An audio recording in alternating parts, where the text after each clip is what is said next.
How have we gotten to the point where we are today where you cannot go back and forth with issues without seemingly wanting to retaliate and tear the other person down? What happened? When did that happen? And how did we get where we are today?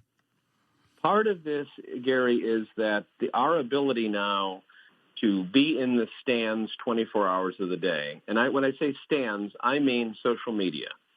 In 1960, when 70 million people watched that first televised debate, and it was a record for political debates, nobody had ever watched a political debate, and so they were curious about it. The interesting thing about how Nixon and Kennedy, who were two friends, in fact, Kennedy had contributed to Nixon's Senate campaign. That's how close they were, same class, different.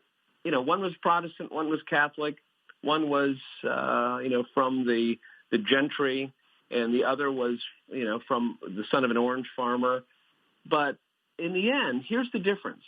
Each of those would say something like, now, I respect Senator Kennedy's position, or I would never question Senator Kennedy's motives, or and you think, how would that be possible today?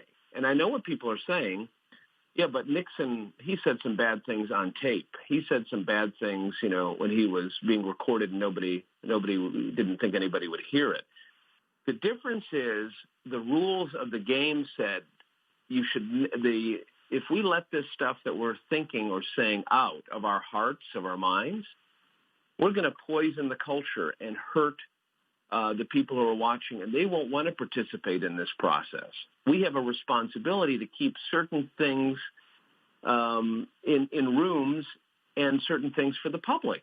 Now, maybe that's a little bit of hypocrisy, but it is the governor, the self-government that people expected of people who were in positions of power. The difference today, Gary, to answer your question, is that we in the stands are egging them on. When somebody does something crazy, somebody makes a misstep, somebody stutters, somebody, stumbles down the stage, or, if Gerald Ford was, stumbling, Saturday Night Live would take that moment and make fun of it. But that would be a few days later. Today, within 5 seconds of that person making a mistake, Republicans and Democrats are taking that mistake and saying, see, he's crazy. See, he's unhinged.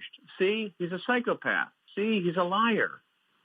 That kind of tinder is what now is the accelerant that is destroying the fabric of the public square. So we don't know what to do anymore, because if we don't participate in that, our friends might think we're a little wimpy, we're a little weak. And in walks again the Christian ethic, which says, all of that aside, we have to treat each other with kindness because we're made and fashioned in the image of God. That's the difference.